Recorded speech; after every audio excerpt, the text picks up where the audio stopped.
encontro, e a minha primeira reação foi que eu fiquei um pouco apavorado, assim, diante de tudo que teria para falar, assim. Eu queria perguntar para o Carlinhos, até é a última terça-feira mesmo? Não dá para Mais uma? ter mais uma? Daí a gente divide, faz com menos pressa.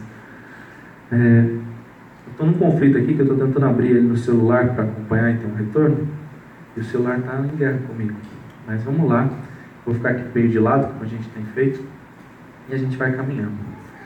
Se você que tem vindo nas outras semanas, a gente tem conversado sobre a vontade de Deus, e a gente foi do amplo, do abrangente para o mais específico. Então a gente falou sobre a vontade de Deus no mundo. Semana passada a gente falou sobre a vontade de Deus para as nossas vidas, como parte do povo de Deus, e hoje a gente vai tentar especificar sobre as nossas escolhas. Não está funcionando. Sim. Tá no cabo aí para passar? Foi você ou eu? Tem como fazer funcionar? Senão vou ter que ficar fazendo assim. Bom, vai passando então o tempo possível e aí depois a gente...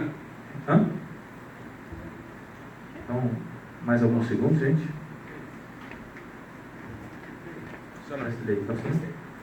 E isso aflige a gente por causa desse desejo que a gente tem por ter orientação, né? De alguma maneira, viver é perigoso e a gente tem medo do desconhecido, independente de nós somos cristãos ou não, ocidentais ou não. Na verdade, a gente até conversou sobre isso, de que várias culturas ao redor do mundo, elas têm as suas maneiras de tentar interpretar uma vontade de Deus ou uma harmonia do cosmos, de forma de tentar ler o que vai acontecer com base na vontade de Deus, ou nas estrelas, ou no jogo, jogando a sorte, pegando o karma, porque de forma a gente quer saber o que vai acontecer, talvez por uma insegurança diante do desconhecido. Na antiga Grécia e em outras culturas, eles tinham essas culturas de ir para os videntes, de ir para os sacerdotes, e por meio de apresentar sacrifícios, conquistar o favor de Deus, e aí o oráculo ou as oráculos falariam o que iria acontecer, trariam a palavra de Deus mediante o transe, e isso seria interpretado para que as pessoas soubessem a vontade de Deus. E o que a gente conversou no primeiro dia foi que o Deus da Bíblia não é assim. O Deus da Bíblia é um Deus que se revela, e só faz sentido falar dele nesses termos, porque a Bíblia já é isso, é a revelação de Deus. Então a gente não descobre a vontade de Deus lançando a sorte, nem em suas versões gospels, como abrir a Bíblia e colocar um dedo para ver qual é a palavra de Deus, ou tirar um cartãozinho amarelo da caixinha de promessas. Muito menos nas suas versões de autopenitência. Então não é porque eu subi no monte, não é porque eu fiquei uma semana em jejum, não é porque eu me puni, eu me autoflagelei de alguma forma que Deus revela a sua vontade. Na verdade, Efésios, que lidava com uma carta para uma cidade, que lidava com essa cultura de querer adivinhar a vontade de Deus, para essa igreja, nessa cultura, Paulo fala que Deus revelou o mistério da sua vontade, de fazer convergir em Cristo todas as coisas. E a gente caminhou em Efésios, caminhou em Colossenses, para ver que Deus está fazendo isso. Deus está fazendo todas as coisas convergirem em Jesus. No segundo dia, a gente tentou conversar um pouco sobre o que isso significa para a nossa vida. Considerando que o nosso objetivo e o nosso estilo de vida, ele reflete algum tipo de vontade que nós criamos para a nossa vida. E talvez essa imagem traduza um pouco disso na nossa cultura ocidental contemporânea, né? Basicamente, a gente rala bastante para ter momentos de folga em que a gente extravasa bastante, relaxa bastante. Então, as férias da vida dos sonhos, da ilha grega, em que a gente põe as pernas para cima e fica descansando. Isso talvez traduziria assim, mas e Deus? Qual que é a vontade de Deus para o seu povo? Qual que seria a vontade de Deus para as nossas vidas? Tem 2 versículos de Paulo que sintetizam isso. Paulo fala das dores que ele sente até ter Cristo formado na igreja, no caso da carta aos Gálatas. De alguma maneira ele quer formar Cristo neles, e esse continua sendo o propósito do discipulado, continua sendo o propósito pelo qual a gente se congrega, pelo qual a gente estuda a Bíblia. A gente quer ter Cristo formado em nós. Ele é nosso Salvador, Ele é nosso Senhor, mas Ele é nosso Mestre. Ele é o tipo de ser humano que a gente tem como modelo, que a gente quer se tornar. Então a gente quer ter a mente de Cristo, o caráter de Cristo, os comportamentos de Cristo. E Efésios fala, né? do propósito de Deus. Qual o propósito pelo qual Deus nos escolheu? Ele nos escolheu para sermos santos e irrepreensíveis na sua presença, para sermos adotados como filhos por meio de Jesus, para o louvor da sua gloriosa graça. E a gente pode revisitar Efésios, revisitar Colossenses e ver como que esses paras que trazem essa noção de propósito, eles estão alinhados com aquilo que Gálatas sintetizou, para que a gente tenha Cristo formado em nós, ser filhos, ter uma vida santa, sermos adotados, colaborarmos para o louvor da gloriosa de Deus, da gloriosa graça de Deus. Tudo isso tem a ver com levar o estilo de vida que Cristo viveu, que Cristo nos ensinou. E aí hoje a gente vai pensar um pouco sobre como isso se reflete nas nossas escolhas. E foi muito interessante o Carlinhos ter exposto no domingo a ideia do Cristo Rei. É muito interessante que na vontade de Deus, misteriosa, isso acabasse caindo nisso, né? Nessa data. E quem estava aqui, a gente conversou um pouquinho sobre essa imagem, sobre o Cristo Pantocrator, esse ícone que retrata o governo de Deus através da sua palavra, o governo de Cristo sobre todas as coisas. Ele é rei do universo, como a gente acabou de cantar. E por meio da sua palavra, ele, Deus encarnado, Jesus, 100% homem, 100% Deus, como a gente conversou no domingo, ele criou todas as coisas, ele sustenta todas as coisas, ele governa. E no nossa cultura evangélica, isso normalmente se traduz nessa frase, que Deus está no controle. O pessoal que faz parte do nosso grupo familiar sabe que eu tenho alguma dificuldade com essa frase. Porque o que essa frase quer dizer, afinal? O Dr. Ian Proven, ano passado, professor de estudos bíblicos lá no Regent College, ele nos questionou no módulo do Vocatio o quanto que a gente não absorveu da cultura grega. Porque na cultura grega a gente tem Aristóteles, que acreditava num motor que era a causa não movível, o motor não movível que é a causa de todas as coisas movíveis. Ou seja, um motor impassível, que nunca muda, que não sente sentimentos, que nunca é alterado de forma alguma, que coloca todas as outras coisas em movimento. Que é a causa primária e geradora de todas as outras coisas. E esse é um conceito grego. Será que quando a gente olha para essa escritura, esse é o conceito que a gente tem de Deus? Porque grande parte dos primeiros teólogos, dos primeiros séculos, eles sofreram uma influência muito grande disso. E é bem possível que a gente tenha trazido muito disso para a nossa teologia. Então a gente tem essa ideia primária, que Deus está no controle de uma maneira que eu chamo de a grande tabela do Excel de Deus, né? É como se Deus ele tivesse uma linha para cada pessoa, nessa grande tabela do Excel, e ele tivesse uma coluna com cada segundo ou cada milissegundo de vida para cada pessoa. E a gente está correndo nessa linha, a nossa vida, nessa grande coluna de Deus. Então hoje, 26 de novembro de 2019, às 20h21, Deus, na grande tabela dele, colocou que nós estaríamos aqui. Será que é assim que Deus tem tudo sob controle? E Ele sabe exatamente o que vai acontecer quando a gente saber daqui. E Ele planejou, Ele tem pré-determinado, como se Deus estivesse fazendo um minúsculo microgerenciamento de todas essas coisas? É bem possível que sim. Tem vários versículos bíblicos que levam a gente nessa direção. Mas se a gente firma o nosso pensamento primário nesse ponto de vista, a gente vai ter algumas dificuldades. A gente vai ter muita dificuldade quando, por exemplo, acontece algum evento que não parece estar de acordo com o caráter de Deus. Uma pessoa é assassinada. Ué, Deus colocou lá, no início da eternidade, se é que faz sentido falar assim, tal dia tal pessoa vai ser assassinada. Esse é o meu decreto. Será? Será que as coisas são simples assim? Ou será que a gente está trazendo um conceito que era de Aristóteles para a Bíblia e tentando forçar a Bíblia a encaixar e tentando explicar algumas partes da Bíblia? É claro que Deus sem dúvida sabe de todas as coisas, Deus sem dúvida governa todas as coisas. Essas são duas verdades bíblicas que não tem como duvidar de maneira nenhuma. É claro que sem dúvida Deus pode endurecer o coração do faraó. Isso é uma verdade clara na Bíblia. É claro que sem dúvida Deus, Romanos 8, Ele pode fazer um vaso para desonra. Ele é rei do universo, Ele pode fazer o que Ele quiser. Mas será que Deus microgerencia cada nano-evento, assim, num microplanejamento? E será que essa é a qualidade primária com que a gente deve olhar para Ele? Deus é um Deus de microgestão, que está gerenciando todos os mini-eventos, puxando as cordas para acontecer o que está escrito. Porque esse também é um conceito bem islâmico, né? O maktub. Aconteceu porque estava escrito. Então não tem por que se alegrar, ou não tem por que se entristecer, porque estava escrito. Mas o Deus da Bíblia é um Deus que se importa, Ele não é impassível. Ele reage ao que acontece. Ele sofre quando nós pecamos. O Espírito Santo que habita em nós se entristece. E talvez fizesse mais sentido, ou fizesse mais sentido primário, porque eu não estou dizendo que Deus não está no controle nesse primeiro sentido, mas faria mais sentido, a gente tem muito mais evidências bíblicas de que Deus governa, no sentido do Novo Testamento, que Jesus é rei. Então Ele é soberano, sem dúvida nenhuma. Ele tem todas as coisas debaixo do seu domínio. Mas Ele criou os seres humanos para se relacionarem com Ele em algum grau de liberdade e maturidade. Certo? Então, tem coisas que, como um rei, Ele postulou a vontade dele. Mas parece que foi uma vontade anterior dele, que se a gente se relacionasse com Ele com maturidade e liberdade, de forma que a gente fosse responsáveis por certas ações. Então nós não somos marionetes na mão de Deus, embora eu pessoalmente acho que quase preferia ser, né? Porque aí Deus, eu não seria responsável por nada nunca, e Deus com certeza tem o melhor para mim ali, eu fazer isso acontecer sempre. Mas a gente está se relacionando com Deus com as nossas liberdades e com a nossa responsabilidade. Deus quer ter um relacionamento maduro conosco. E Ele reina.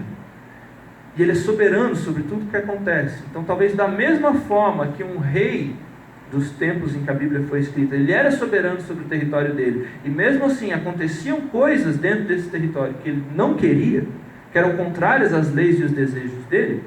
Me parece que é um pouco claro que é assim que acontece conosco, certo? Eu não consigo acreditar que Deus quer que alguém seja assassinado, que Deus quer que alguém seja estuprado. Isso é algo que acontece contrário à vontade dele. E não faz sentido orar, seja feita a sua vontade, assim na terra como no céu, se a gente pensa num primeiro modelo desse, né? Ou seja, por que a gente está pedindo isso? Por que Jesus ensinou a gente a pedir isso, se isso invariavelmente vai acontecer? Começa a acontecer uns problemas aqui, né? Parece que a gente está buscando o desejo desse rei. Entenda, eu acho que Deus é soberano sim sobre todas as coisas, e Ele pode conduzir num microgerenciamento que Ele quiser. Isso é uma verdade bíblica. Ele endurece o coração do faraó, ele pode criar um vaso para desonra. Mas eu diria que, pelo que a maior parte da Bíblia me apresenta como evidência, de que Ele quer se relacionar com a gente com responsabilidade. E Ele é soberano no sentido de que cada ato que é feito de acordo com a vontade dEle traz louvor a Ele. Mas Ele também é soberano no sentido de que cada ato que ocorre contra a vontade dEle, Ele é rei sobre esse ato. Ele é rei sobre esse território de todo o universo. E que sempre que acontece alguma coisa que é contrária à lei expressa de Deus, que a gente não ama a Deus em primeiro lugar, que a gente não ama o próximo como a nós mesmos, quando a gente promove a destruição de nós mesmos, do próximo ou da criação, toda vez que isso acontece, esses atos de rebeldia contra Deus, Ele é rei, Ele é soberano, e Ele tem o direito de colocar essa pessoa diante dEle e exigir que essa pessoa preste contas. E é isso que Ele vai fazer. A gente tem conversado sobre isso em alguns domingos, não é? Ele vai julgar os vivos e os mortos. Cada um imparcialmente vai ser colocado diante de Deus e vai prestar conta de cada um dos seus atos diante de Deus, porque Ele é soberano, porque Ele tem direito de governo sobre tudo que acontece, e Ele expressa a sua vontade. Mas é claro que isso tudo aqui é muito confuso para a gente, porque talvez não seja nenhum ou outro, e seja uma mistura dos dois que não cabe na nossa cabeça. Talvez 100% de cada um deles. E aí a gente surge com essa história de conhecer a vontade de Deus para as nossas decisões. E me parece que muito do nosso drama e da nossa insegurança diante disso é porque a gente acredita mais num primeiro modelo. E aí é como se tivesse a tabela do Excel de Deus e eu estou lá, eu tenho que escolher minha faculdade. É biologia, história ou informática? Eu fico assim, meu Deus, é biologia, história ou informática? O que será que está na tabela de Deus? E eu fico sofrendo, porque de alguma forma talvez eu escolha algo que não esteja. Mas isso não faz nem sentido, né? E se Deus é soberano desse modo, não tem como você fugir assim.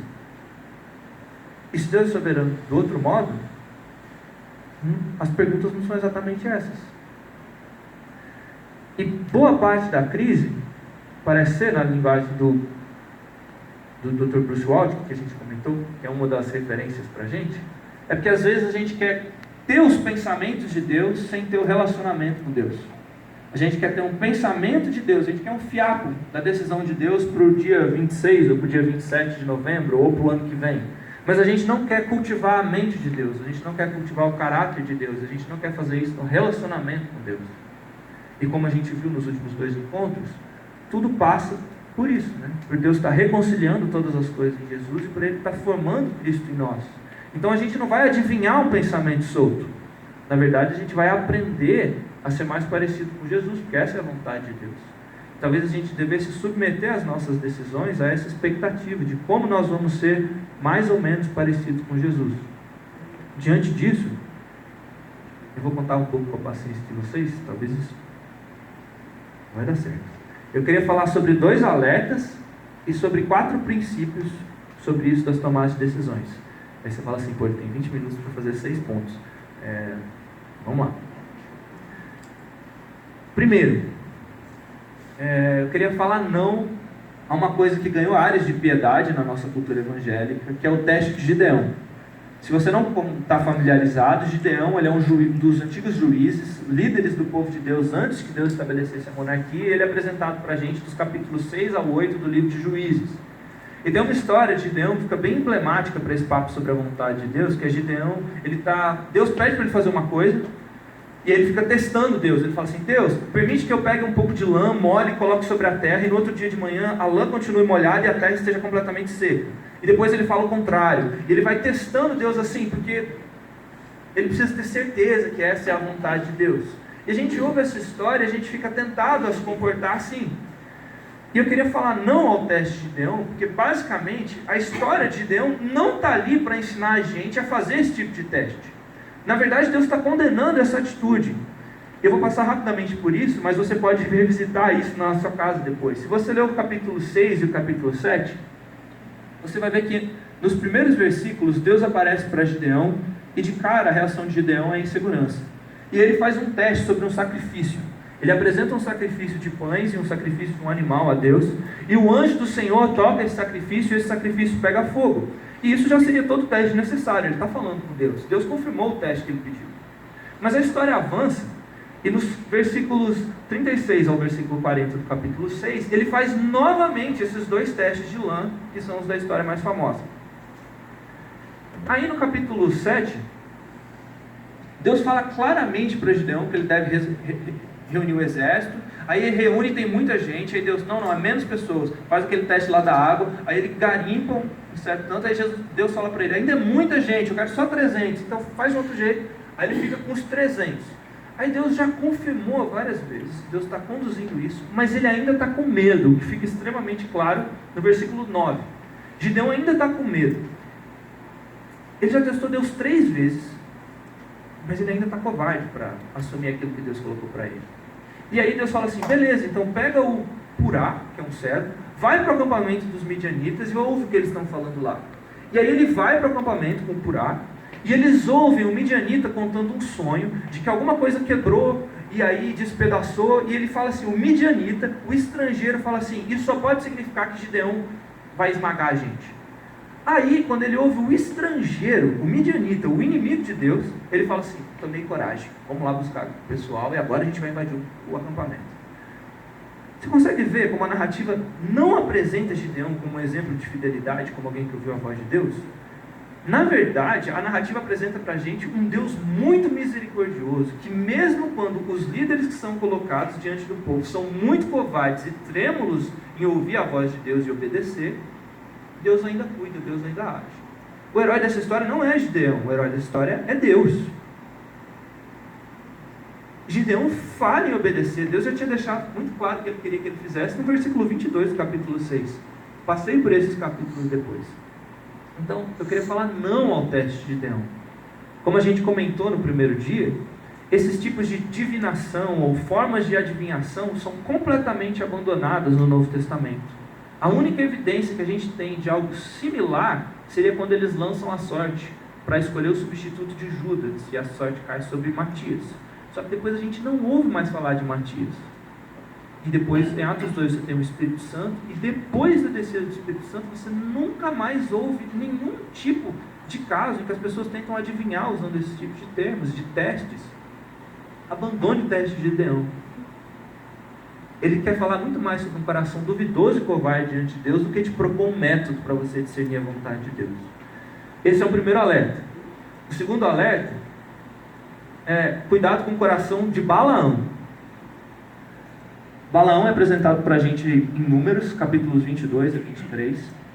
E aí em Números 22, no versículo 12, um rei, que eu não me lembro o nome exatamente agora, ele chega para Balaão, que é um profeta estrangeiro, ele não é um profeta do povo de Deus, e ele quer que esse profeta amaldiçoe o povo de Deus. E esse rei oferece muito dinheiro para Balaão, para que ele amaldiçoe o povo de Deus. E aí o Deus de Israel aparece para Balaão, mesmo ele sendo um profeta estrangeiro, e fala para ele exatamente isso: não vá com eles, você não vai poderá amaldiçoar esse povo, porque ele é um povo abençoado. Não importa, o Deus do universo, eu abençoei esse povo, e você, Balaão, não vai ser capaz de amaldiçoá-lo, porque a minha bênção está com eles. Não vá com eles. E Balaão desce e fala isso para o rei, para os enviados do rei. Aí o rei não aceita, ele envia pessoas que são ainda mais importantes, com muito mais dinheiro, para convencer Balaão. E aí Balaão fica assim: pô, é muita grana, né? Tem que dar um jeito, pô. Meu Deus, dá um jeito aí, porque você não está entendendo a quantia de dinheiro. E aí ele negocia com Deus, na verdade ele sobe para a presença de Deus, e aí Deus permite. Versículo 20 fala assim: vá com eles então, mas faça somente o que eu te ordenar. E a gente continua lendo, e 2 versículos depois, fala assim: acendeu-se a ira do Senhor contra Balaão, porque ele foi. Aí você fica assim: Deus está bipolar, né? O que aconteceu? Parece, e outras histórias bíblicas confirmam isso, de que às vezes Deus fala a vontade dele direto e claramente para nós. Seja através, misticamente, como ele falou a Balaão, seja através da palavra dele revelada, seja como 1 Reis 21, seja Romanos 1, que ele fala que Deus entrega a gente a uma condição mental reprovada. E o coração de Balaão é isso: a gente já sabe aquilo que a gente deveria fazer, mas a situação é tão tentadora, e a gente está tão seduzido por ela, e a gente confronta Deus com tanta intensidade, que Deus fala assim: quer saber? Vai. E aí quem foi pai e quem foi mãe sabe muito bem como é que é isso, né? Eu ainda não passei por essa situação, aliás, só passei como filho. Mas todo mundo que foi filho ou filha já deve ter feito isso, né? Você sabe que seu pai não quer que você vá, você sabe que não é isso, mas tem uma hora que é assim: tá bom, vai lá. O coração de Balaão se permite ser conduzido por isso, algo que ele já sabia que era contrário à vontade de Deus. Deus tinha falado com todas as letras. Mas é assim: tá bom, Balaão, você quer interpretar a situação de algum modo que pareça que eu deixei? Então vai. Mas eu não concordo com isso não. E a minha ira vai se acender contra isso. Então a gente tem que tomar muito cuidado, porque esses textos, Números 22, 1 Reis 21, Romanos 1, falam que Deus às vezes entrega a gente para a nossa disposição mental reprovável. E a gente faz, e a gente acha que pode. E Deus na realidade já deixou muito clara a vontade dele. E isso é muito sério para a gente, principalmente quando a gente já tem a palavra revelada de Deus. Como a gente conversou nas últimas 2 terças. Deus já revelou várias e várias coisas, e a gente devia se preocupar muito mais com aquilo que já está revelado, com algumas decisões ou mistério que a gente pode ter diante da gente. Esses são 2 alertas, e aí agora a gente pode conversar sobre alguns princípios. E esses 4 princípios são da vida do apóstolo Paulo, são situações que ele viveu ou que ele escreveu. O primeiro deles está em Atos 16, a partir do versículo 6, diz assim: Paulo e seus companheiros viajaram para a região da Frígia e da Galácia, tendo sido impedidos pelo Espírito Santo de pregar a palavra na província da Ásia. Vamos recapitular uma coisa? É Atos, desde o capítulo 9, Paulo é o personagem principal. Deus já falou várias coisas diretamente para Paulo. Quando ele chamou ele no caminho de Damasco, quando ele mandou ele esperar Ananias logo depois. Ele foi sendo conduzido por várias vezes. Algumas vezes Deus fala diretamente com Paulo, e quando Deus fala diretamente com Paulo, Paulo não titubeia, ele vai e faz. Mas aqui Paulo está tentando ir para a província da Ásia, ele é impedido pelo Espírito Santo. Depois ele tenta chegar na Bitínia, mas o Espírito de Jesus e o Espírito Santo são sinônimos, os impediu.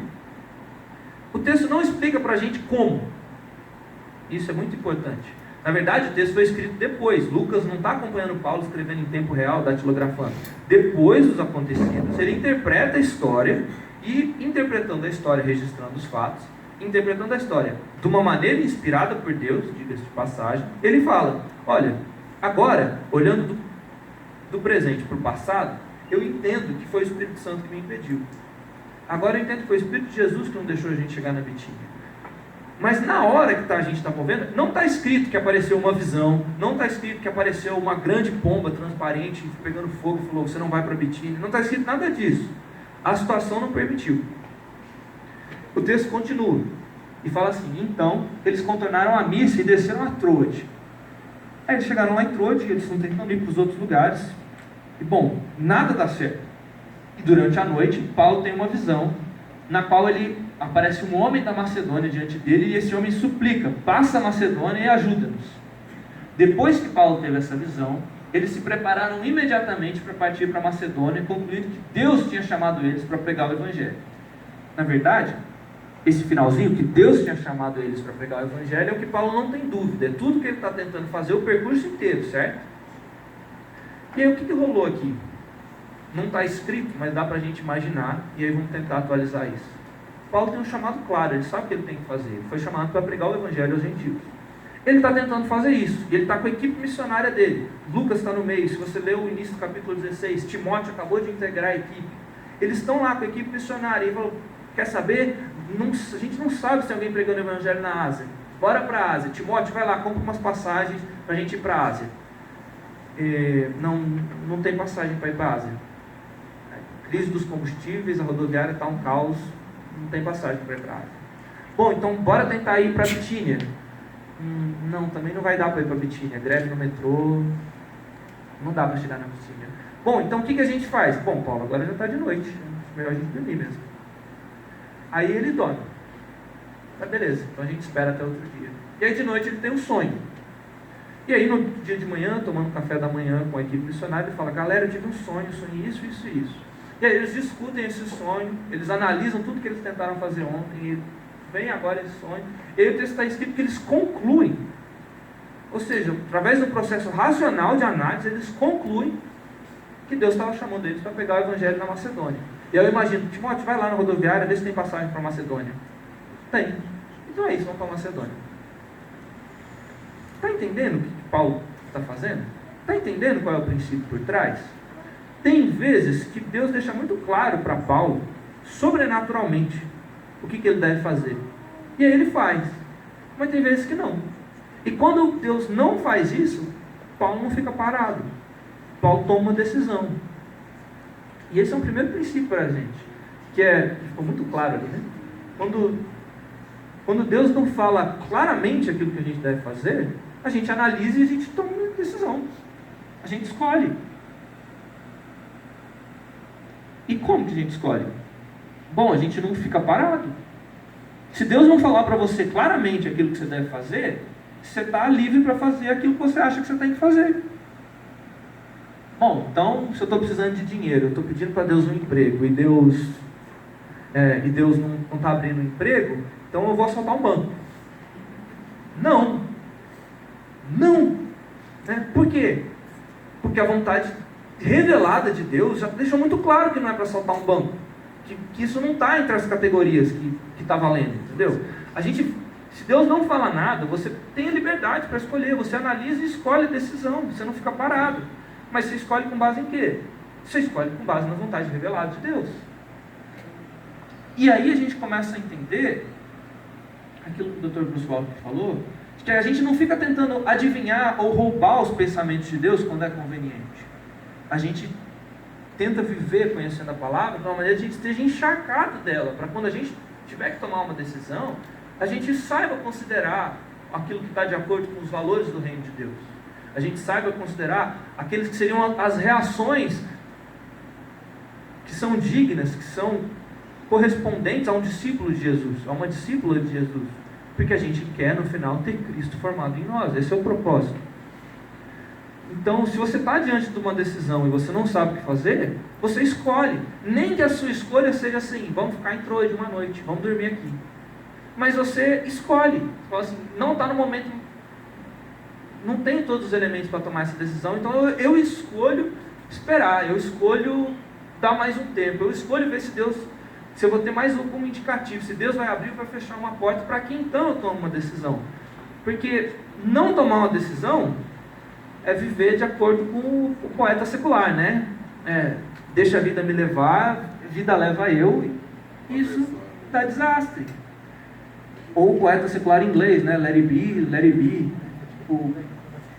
E Deus não está querendo isso. Ele já deixou algumas coisas muito claras. A gente sabe qual é o propósito para a nossa vida. Então, diante de uma decisão, como essa decisão colabora ou não para ter Cristo formado em nós? E dentro da liberdade, da responsabilidade, da maturidade que Deus espera de mim, diante da vontade dele já revelada, se A ou B encaixam igual nisso, tanto faz. Escolhe e vai. Está tudo bem. Se A ou B é roubar um banco, está fácil. Deus já revelou que não era para fazer isso. B é arruinar o seu casamento, já está fácil. Você fez um voto diante de Deus de fidelidade. Descarta isso. Se B é ser corrupto, se deixar corromper, de forma que denigra a imagem que não cristãos vão ter do povo de Deus, está fácil. Mantenha-se fiel e sofra os danos por não se corromper. Mas faça a sua escolha dentro da liberdade, da responsabilidade, maturidade, daquilo que Deus já revelou. O segundo princípio está em Romanos 15. Em Romanos 15, o texto diz para nós, Paulo está escrevendo de Corinto para a igreja aos romanos, que era uma igreja que ele não conhecia, e aí ele diz assim: agora, não tenho nessas regiões de Corinto lugar nenhum em que eu precise trabalhar, visto que há muitos anos eu anseio conhecê-los. Eu planejo fazê-lo quando eu for à Espanha. Quando eu visitá-los de passagem, espero visitá-los de passagem e dar-lhes a oportunidade de me ajudar na minha viagem para a Espanha, depois de eu ter desfrutado um pouco da companhia de vocês em Roma. Agora, porém, estou de partida para Jerusalém a serviço dos santos, pois a Macedônia e a Acácia tiveram a alegria de contribuir para os pobres dentre os santos de Jerusalém. Eles tiveram prazer em fazer isso, de fato são devedores aos crentes, aos santos de Jerusalém. Pois se os gentios participaram das bênçãos espirituais dos judeus, devem também servir aos judeus com seus bens materiais. Assim, depois de completar essa tarefa, ter certeza que eles receberam esse fruto, irei à Espanha e visitarei vocês de passagem. Sei que quando eu for visitá-los, irei na plenitude da bênção de Deus. O que Paulo está fazendo aqui? Planos. Olha, eu já fiz tudo aquilo que eu consegui enxergar, que era prioridade, o que eu devia fazer aqui na região de Corinto. Eu tenho o sonho de pregar lá na Espanha, e aí quando eu for, eu vou passar em Roma. E aí vocês vão me dar uma força com a passagem. Eles vão levantar uma oferta para mim, para bancar minha viagem até a Espanha. E aí, além de fazer os planos, ele já lança o verde, assim, já coloca o argumento. Só que eu não vou agora, porque agora eu estou indo para Jerusalém, porque as igrejas da Acácia levantaram uma oferta para os cristãos de Jerusalém. E olha só, aqueles que são que receberam bênçãos espirituais de alguém, eles ficam em dívida material com essa pessoa. Então a igreja da Acácia